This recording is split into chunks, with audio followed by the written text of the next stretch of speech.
Salam sejahtera buat kita semua. Senang sekali saya bisa kembali bertemu dengan Ibu Bapak Saudara sekalian dalam renungan pagi hari ini. Sebelum kita membaca Alkitab dan merenungkannya, mari kita berdoa. Bapa di sorga, kami mengucap syukur. Tuhan begitu baik menyelamatkan kami. Dan ada waktu yang Tuhan juga karuniakan bagi kami.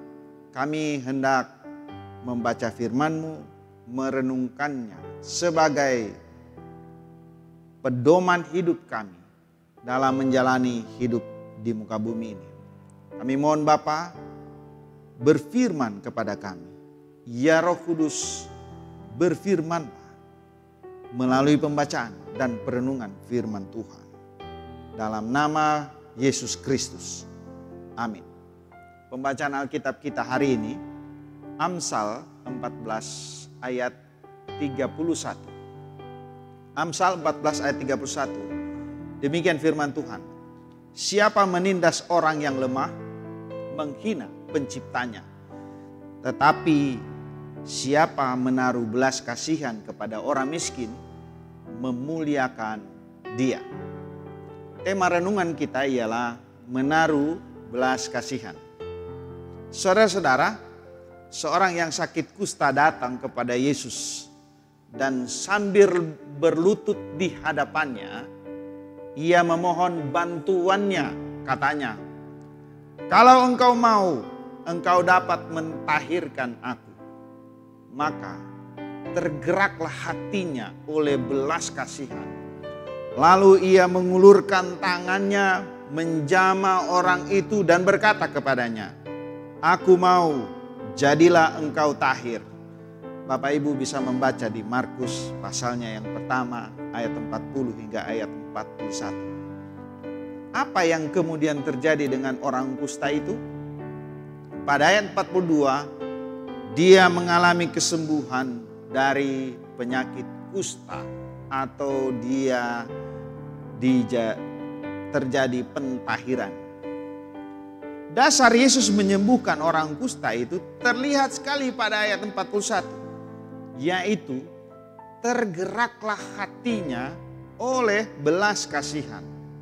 Seakan mengedepankan atau menggenapkan, ulangnya, seakan Yesus menggenapkan apa yang diucapkan Salomo pada Amsal 14 ayat 31. Untuk menaruh atau berbelas kasih kepada orang yang lemah. Orang kusta di zaman itu dipandang paling hina. Sakit yang disebabkan karena dosa. Secara sosial orang kusta tidak dapat diterima karena sakit yang dideritanya menular dan mematikan. Orang yang sembuh dari sakit kusta harus dinyatakan tahir oleh imam.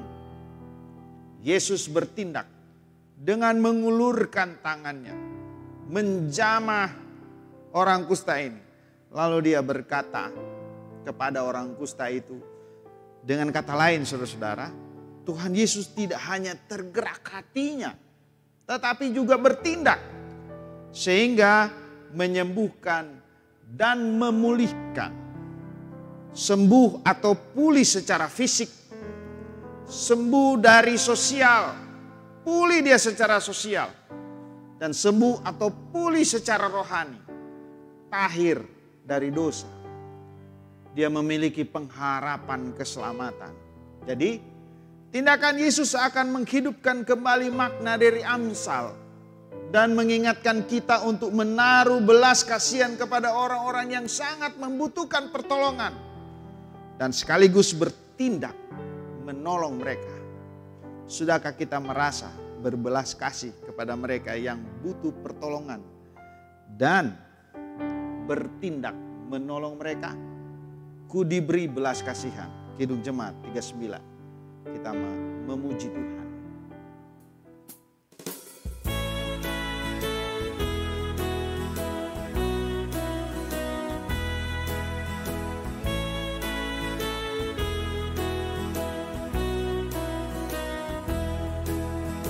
Ku diberi belas kasihan walau tak layak hatiku.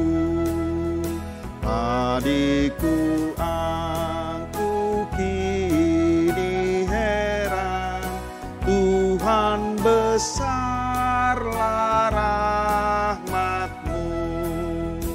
Kidung imanku bergema, rahmat-Mu sungguh mulia. Kidung imanku bergema, rahmat-Mu sungguh mulia. Mari kita berdoa.